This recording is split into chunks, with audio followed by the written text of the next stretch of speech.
Hello, hello. Welcome to Friday Night Conversations, everyone. We have a special guest tonight, Chelsey Turpening Coxsey. She is a dream analysis coach and self discovery mentor and author, and she's just a little bit of everything. So, welcome to Friday Night Conversations.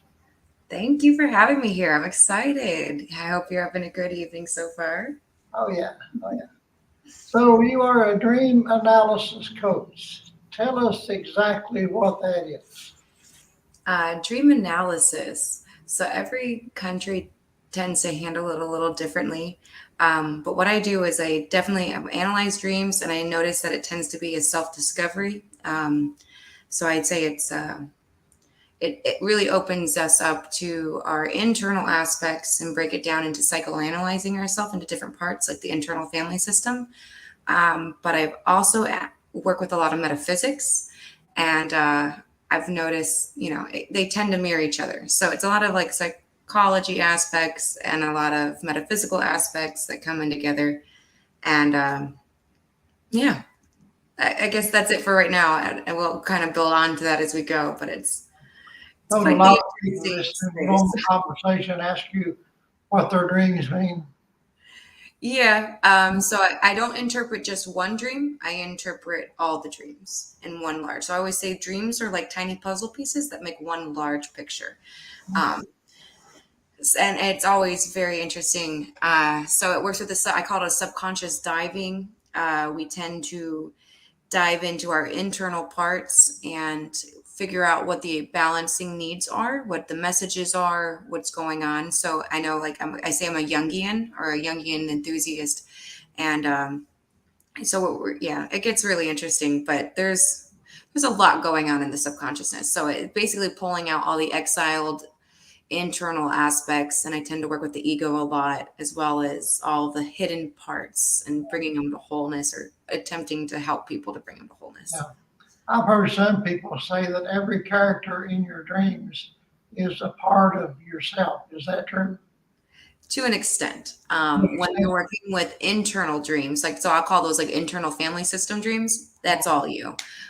Or your emotional processing or your day-to-day processing and all that. And then the next layer would be kind of walking out the front door and experiencing other conscious aspects outside of yourself, which would be the metaphysical part.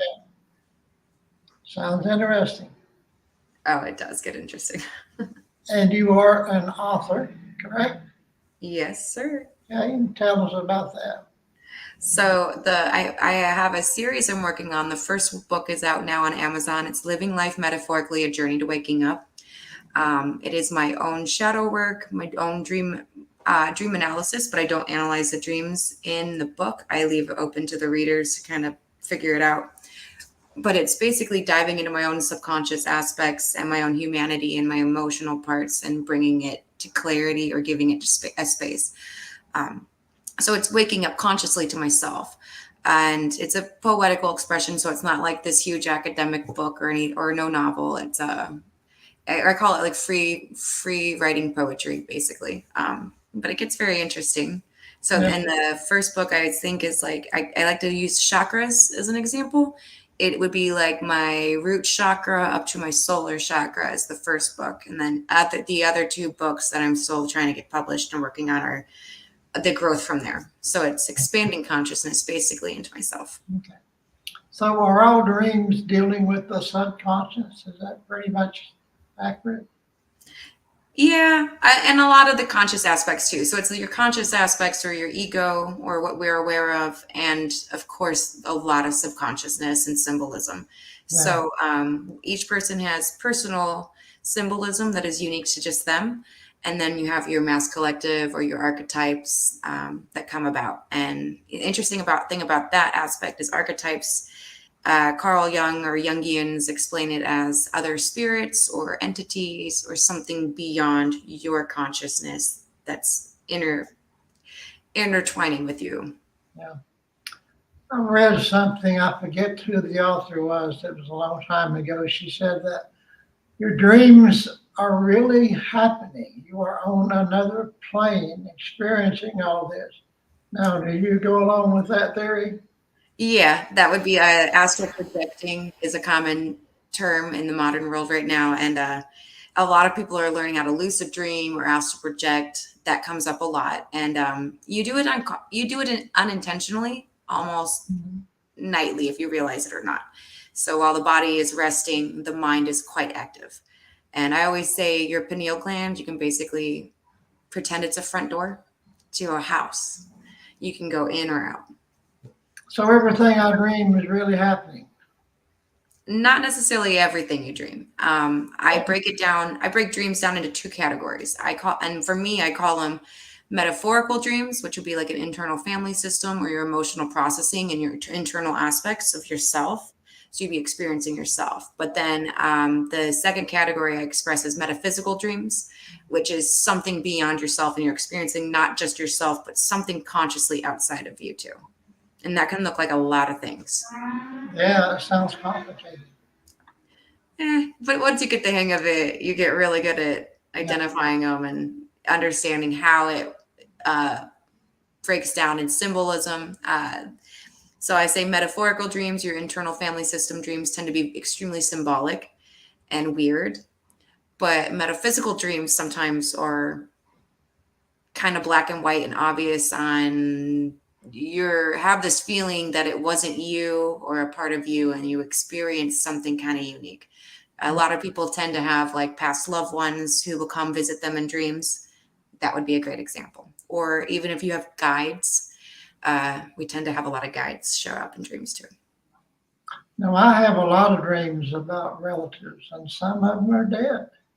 That's Hmm. not uncommon for me. And the strange part is, like, for example, my parents, we didn't hate each other, but in my dreams, sometimes I'm trying to kill them or they're trying to kill me. Oh, Uh, well, that's probably more of an internal family system dream because I don't think that would be a metaphysical, but that would be probably something with your internal child, maybe, or something that was wanting to come out that was unspoken. Not necessarily that you want to kill them, but that in itself could be symbolic for something that wasn't met when you were a kid, or not necessarily from your parents, but maybe that you need to bring to light within yourself. yeah, okay. So, living life metaphorically is part of a series, then? Is that what you're saying? Your book is part of a series? Yeah, the series is Living Life Metaphorically. So the first book is A Journey to Waking Up, the second book is A Journey to Within, and the third book is A Journey to Other Realms. Each one is a different kind of grouping of chakras, but it also expresses how we grow into awareness and a level of like this higher consciousness and within ourselves and how, Yeah. so I was just sharing my personal journey basically, so other people didn't necessarily freak out if they had wanted to share theirs. Yeah. So I noticed you talk a lot on your Facebook page and your website about the conscious collective. Yes. So comment on that. What's that all about? So I have a good history of business and marketing, and I've always been an entrepreneur. So it's what I say that my ego parts of my self love, the analytics and the business aspects. So what I did is instead of being one person screaming into the void of the internet trying to be heard, we brought together about 30 different spiritual entrepreneurs in different niches and realms, and we all worked together to create a large wave. But we all have services in some form of self help, um, whatever that may be. So it's something for everybody a little bit, but we all come together. We do one large newsletter every month, and then we share content on the Facebook group as well as just extra services. And we're trying to teach at the same time for people who may not be able to afford a one-on-one, but they're still curious. So we've got like shamanic healing practitioners. I'm a dream analysis coach. We've got psychics and mediums. We have life coaches and therapists. We have artists, poets, anything and everything that kind of makes your human experience better, basically. And it's continuing to grow. And we all work together to Yeah. make that wave. So that sounds like you're describing a network of new age workers. Is that pretty much true? I suppose, yeah. I'm Yeah. not always a fan of the new age term with spirituality because I'm a bit old school with spirituality, but it is very much trying to show that when you're working with mental health, it's mind, body, and soul. So we do have like yoga on there. We try to cover all the ground, but I notice in Western culture, we tend to ignore the soul. So the idea is to bring the soul to the platform. You think that everybody in Western culture ignores the soul? Not everybody, no. I think just as like a main structure, which I know Carl Jung has spoke about that a lot in the last like 40 years, or 50 years now. He was concerned about that, but it is kind of true. We put labels on everything where it gets very confusing, and it's just so like analytical with how we view our health, and it's been mind and body most of the time, but we forget about the soul a lot. And that's something Eastern cultures or other cultures, even in Africa, they're always about the soul. Yeah. And you cannot forget about the soul. Well, that's the way in Christianity, it's always about the soul. Yep. Same concept. And this is definitely the West. So, do you not work a lot with Christians? I mean, is that pretty much something that I guess most Christians don't evolve to the things that you teach? And I'm not saying that's good or bad. I mean, would that be true? Well, that's not so everyone's different. Some people are kind of nervous about the space I create. But it really, so I grew up Baptist, and I grew up Christian. It was very black and white, Bible thumping. I have nothing against Christian religions. I love God a lot, and I feel that at the core, God is everywhere, and He shows Himself in many ways. So, we really try not to make it about religious or belief systems, but more so it just how do you feel the call to nurture your soul with the mind, body, and soul concept. Yeah. So like we do have like tarot reading on there and a couple other people who do stuff like that. And that might be kind of like weird for some people, but there's a lot of other stuff on there that would still resonate, I hope. The idea is to really try to connect with yourself and connect back to like your soul and God and all that, because obviously God is the creator of souls and it's his personal flavor on that. So we don't do any like dark magic or weird stuff like that. We really try to bring it to goodness and light. So I realize it's probably sound a bit woo woo for some Christians. Like I grew up Baptist, so like they probably think I'm probably going to hell, but Yeah. I'm not. It's been very interesting, but it's a growth and it's a beautiful journey. And yeah, we do work with we try to work with everybody. It's just if they want to work with us. So maybe it's not for everyone necessarily, but when I work with dream analysis, I tend to get along with Christians really well because the things that I witness in my sessions, and I call it data at this point, everything that comes together, it very much goes along with the metaphysics of like the Bible or other spiritual religions and stuff too. So it's, it may be represented in a certain way, but it's still kind of at the core of the same concepts. Do you think the term metaphysical is the same thing as spiritual? No, metaphysical would be experiencing like spirits, but it's spiritual tends to be, yeah, people have spiritual moments. So I guess that they could see it the same, but I see metaphysics as being a very direct concept of experiencing either demonology, experiencing God, experiencing your guides or archangels. I've had a lot of archangels appear in dreams and beat up demons and stuff. It's not just for myself, but with my clients too. So I witness a lot of stuff. Well, that reminds me of something I saw on your website, and it definitely got my attention. You said, "Are you afraid of me? Do not be so, as I am friends with the demons and the angels as they beckon to my call." Can you elaborate on that, please? That was one of my creative writings. I do speak of duality, which I realize people probably don't like. But the idea for me is that I find that God is dualistic in his own ways. And growing up, I always knew that the devil himself was always at the right hand of God. And I always saw it as an aspect of God or a part of his personality, I guess, which probably not everyone's going to agree with that. But at the end of the day, I realized that if you are truly from the God source of light, you don't need to be afraid of even the demons. You are, in a way, the boss or in control of them, as God would be. So it's this idea of trying to understand that, yes, there's a lot of things that are involved in the nature of metaphysics, but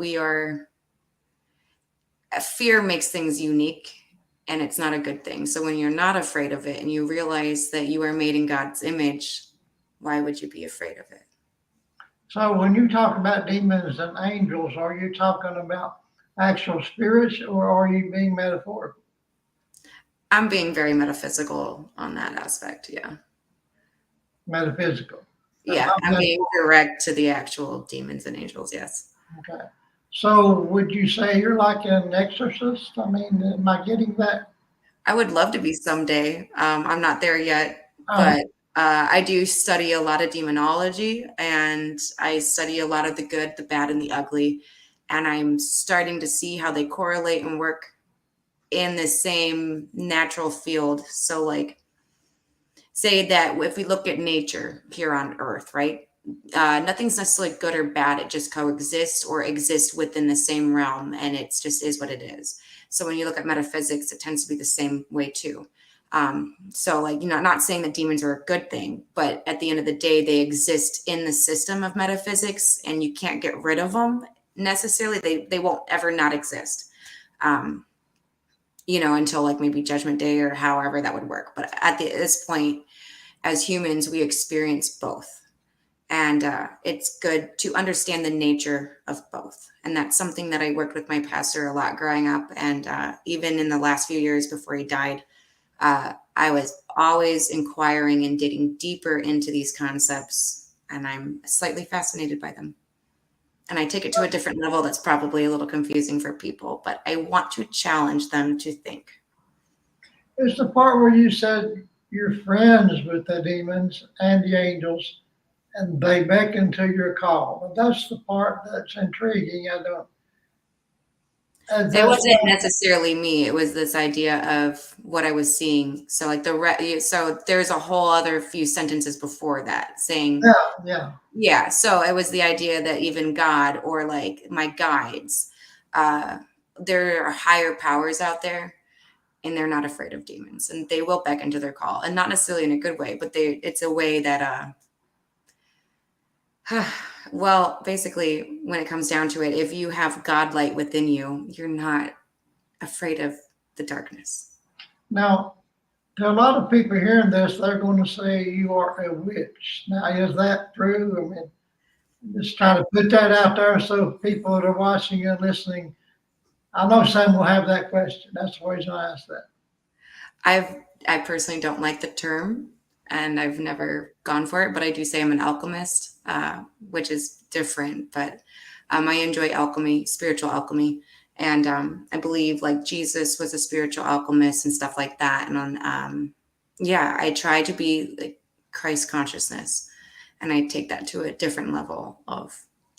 Now, when you say Christ consciousness, you're not talking about being conscious of Jesus as Lord and Savior and Son of God, are you? No, I think he is. I think a lot of that is. I thought we were going to talk about dream analysis, but I guess we'll talk about my belief system. We are, but I'm just still on that particular statement you made. Yeah, on one of my creative writings. You can move on if you want. You don't have to talk anymore about No, it's fine. I just don't want people to hate me or attack me because I hold a different belief system that's slightly out there. And it's really hard to explain, but unless you experience it, you're really just not going to like it. But at the end of the day, there's a whole lot going on in the metaphysical world. So it's the idea that we have this angel and demon on our shoulders, and I control both of mine in my own aspect. Okay. Now, another thing on your website, it said, would you believe me if I told you your dreams are alive? Let me explain. Deep down, we are experiencing our internal realities and the realm of the subconscious identities. Turns out the subconsciousness, language, and the universal connection has inspired world spirituality and religions for all of history. So elaborate on that, please. Well, I love history a lot, and I study primitive man and pre-flood history a lot. And at the end of the day, we have always been connected to something bigger than us, or wanting to be connected to something bigger than us. Even before there were religious texts, or when it was all lost, what do? We look at the stars, and we were wanting to connect with God and ourselves. So it's this idea of a soul connection. But we really are, in our dreams, we are experiencing not just our internal emotional aspects and our internal breakdown that you could psychoanalyze, right? We are experiencing a lot of metaphysics, and it has inspired a lot of religions around the world. When I look back on the Christian Bible, even, you know, there's a lot going on with, like, a lot of the Bible characters were having dreams that were spiritual. But then when you look at spirituality first, where it was before there was a religion, there was spirituality. And spirituality was still being inspired by our soul and our dreams. So I always say, at the end of the day, our connection to the metaphysical world has inspired much. If it were good, bad, or ugly, it's a part of who we are, and we can't deny that. I've had people who experience demons and are harassed by demons, and it's a really bad situation. But I also have people who are experiencing God and experiencing all the good. But we've been doing this for all of history. We are kind of metaphysical beings in our own physical way. We are not excluded from metaphysical experiences being human. Now, can I get you to do a little dream analysis for me? Yes. Okay.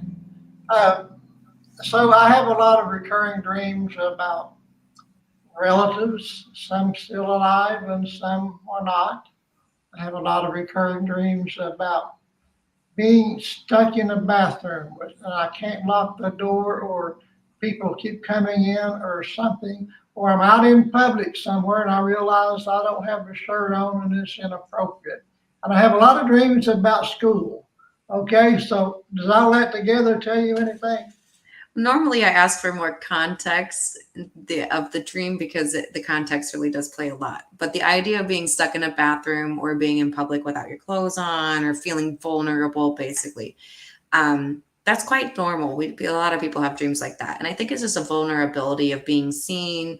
That could be a good thing or a bad thing. Maybe there's something you don't want to be sharing with the public. Or maybe you're working on a project like this where you are putting yourself out there a lot and it makes you feel vulnerable. That would show symbolically, like forgetting your pants and going in public. That's normal. The idea of being stuck in a bathroom, that could mean a lot. So I would normally ask for more context with that. Could you specifically remember one dream where how you were feeling and what was going on in the scene? Yeah, a lot of these dreams, I'm in the bathroom and the door will not lock. And I don't trust people out there not to come in, and sometimes they're trying to come in. Okay. Uh, I but think that's still a vulnerability thing, but the idea that not being able to lock the door or feel safe or have a private moment, or whatever you have internally, you don't necessarily want to have it out in the exterior. If it be emotions or projects or how you're feeling, it could mean a lot of things, but it would tend to represent some vulnerability still. and would that reflect the kind of day I've had, or would that reflect what's going to happen tomorrow? Would that be less like my big picture thing, or what? How would you look at that? I think it would represent more of your daytime, how you're feeling in the daytime. Maybe not that specific day, but it probably a project or something you have actively going on in your life.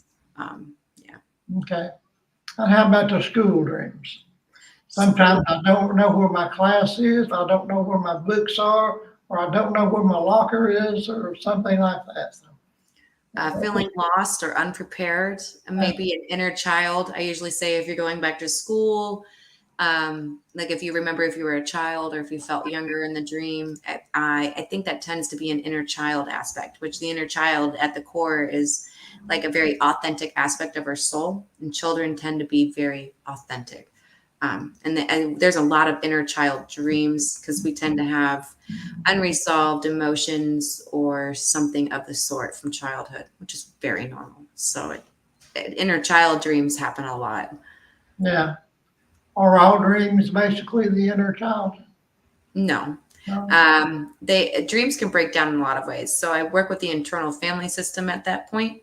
And the idea of the internal family system is you can psychoanalyze yourself into different aspects. So when you go inwards, you have your inner child, you can have your masculine side, your feminine side, you can have your ego, which tries to manage everything. And then throughout life, depending on trauma and experiences, you tend to manifest as extra aspects.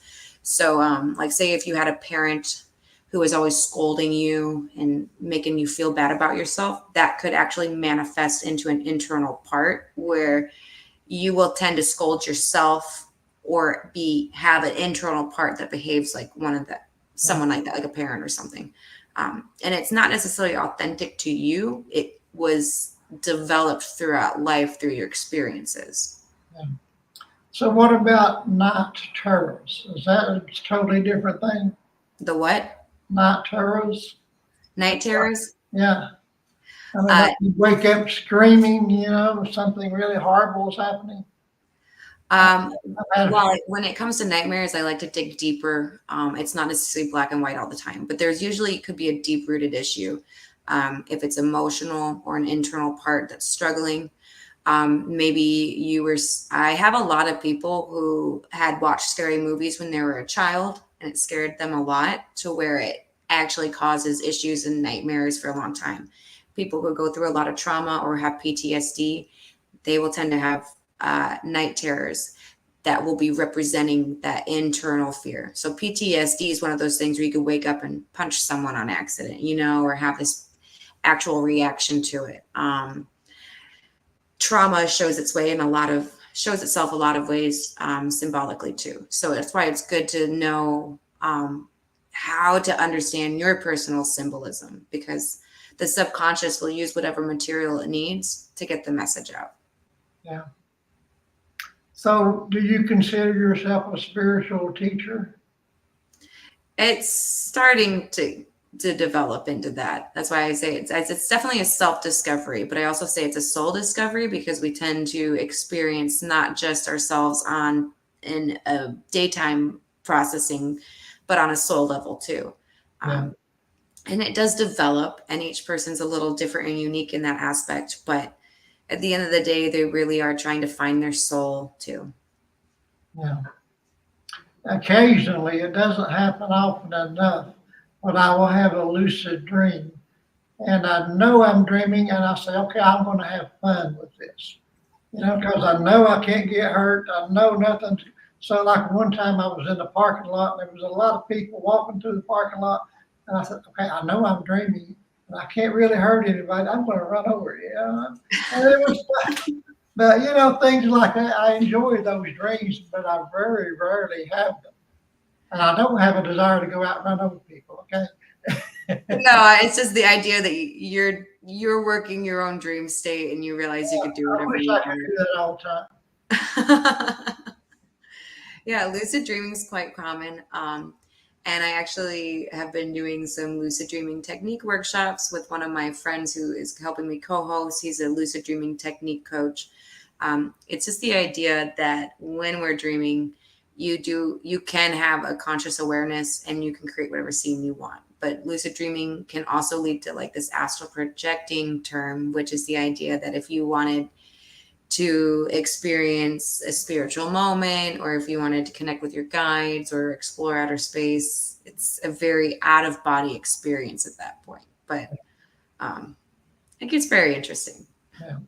So do you take on clients on a long basis, or is it usually one session and that's the end of it, or how does it work?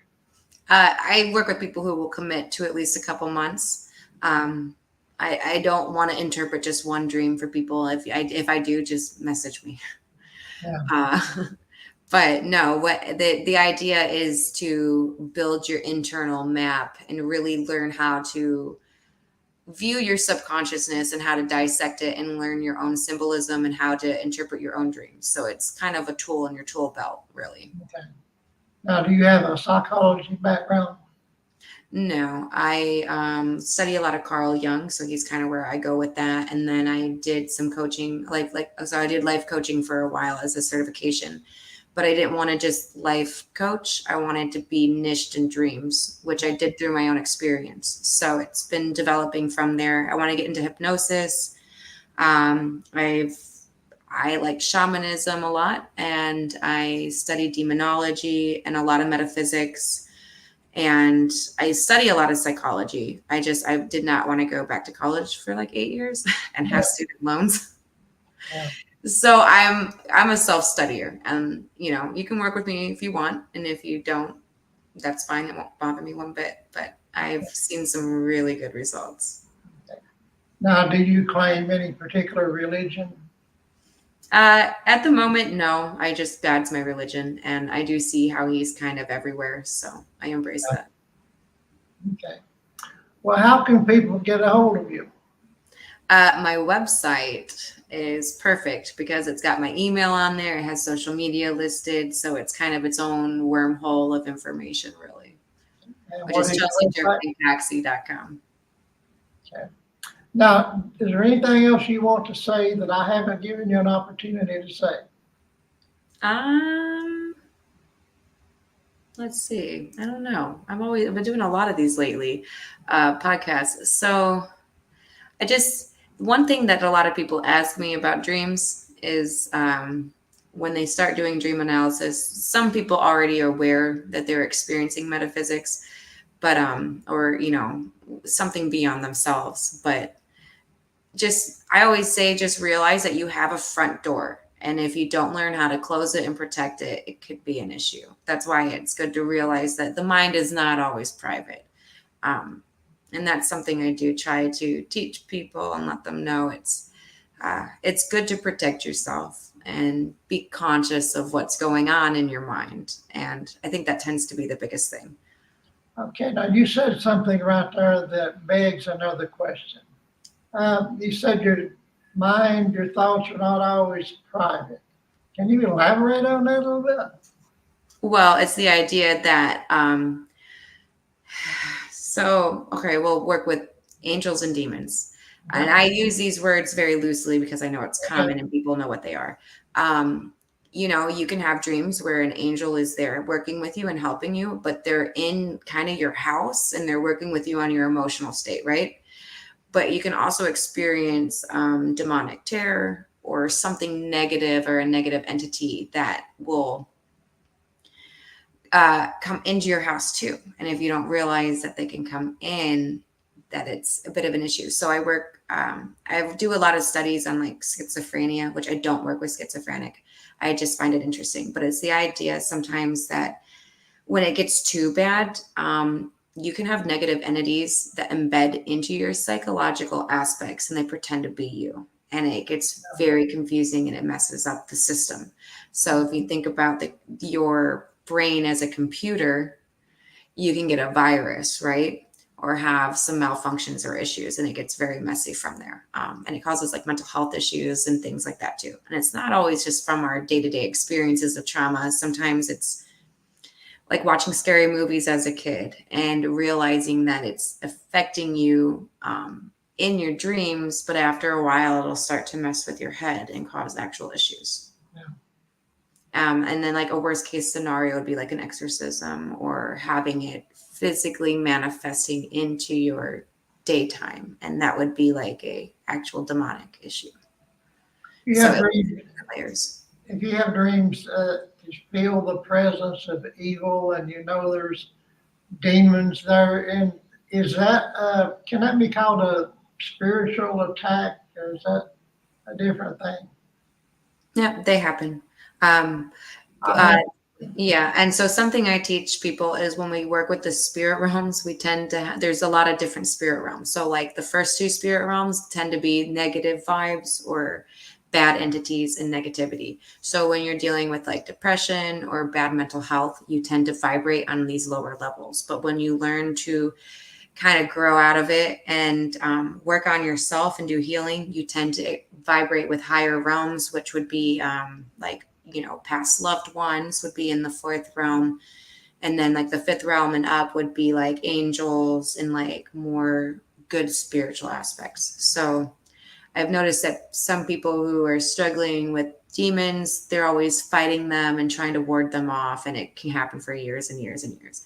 There's a difference between a disconnected internal aspect, because sometimes our internal parts can come off like a demon, but it's still a part of us because it's a broken part or something that's disconnected.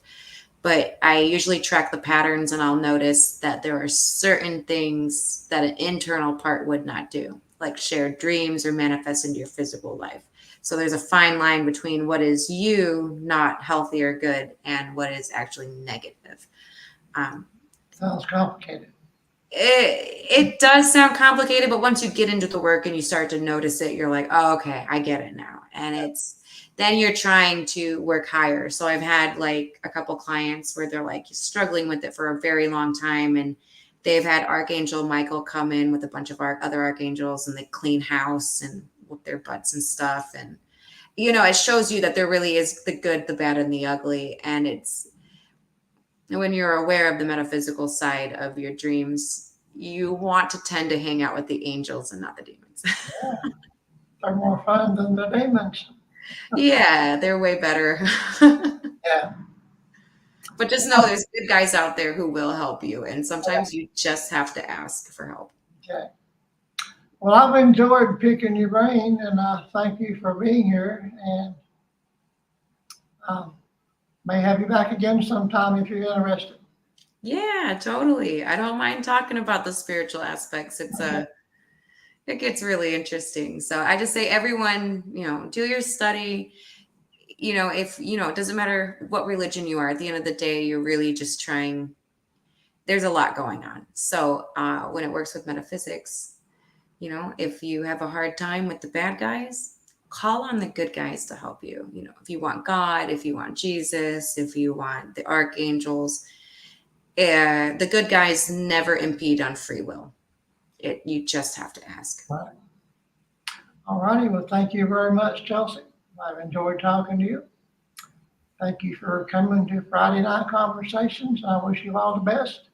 Everybody check her out. Go to her website, email her, and let her teach you something. Yeah, we got workshops too. So workshops are fun. There you go. All right. Thank you, Chelsey, and good night. You have a great evening. Thank you. You too, Steve. Bye. Thanks, everybody, for tuning in to Friday Night Conversations. Good night.